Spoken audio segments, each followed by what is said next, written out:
Lumipas sa hagupit ng superbagyo ang mga dalampasigan sa Cagayan. Pinagsamang hampas ng alon at malakas na hangin ang gumising sa mga residente. At para nga sa update mula sa Apari, Cagayan, nasa linya na telepono si Mon Gualvez. Mon, kamusta? Malakas pa rin ba dyan yung pag-ulan?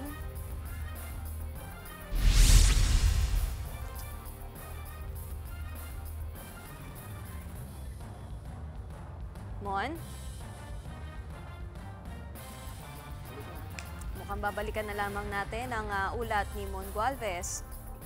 Nikki? Mon, ayan.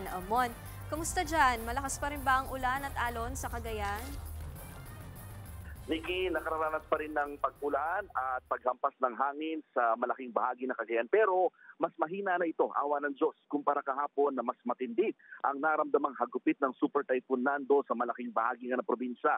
Dahil dito, nagsisimula ng magsiuwian ng mga lumikas na residente. Kanya-kanyang linis na nga rin agad yung mga naninirahan malapit sa may Cagayan River matapos unti-unting bumababa na rin kahit papano yung level ng tubig.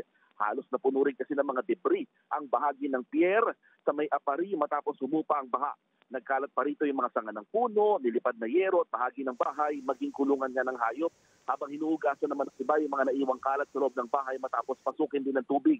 Ang ilan, pinapala na nga matapos manikit ang makapal na putik sa daan. Sa huling tala ng Cagayan PDRMO, umaabot sa mahigit 3,000 pamilya o lampas 10,000 individual ang lumikas sa buong probinsya ng Cagayan dahil sa super bagyo.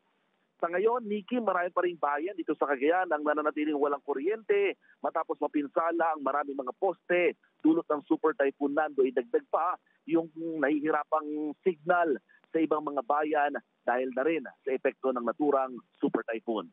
Nikki. At yan ang Express Report ni Mon Gualvez mula sa Cagayan.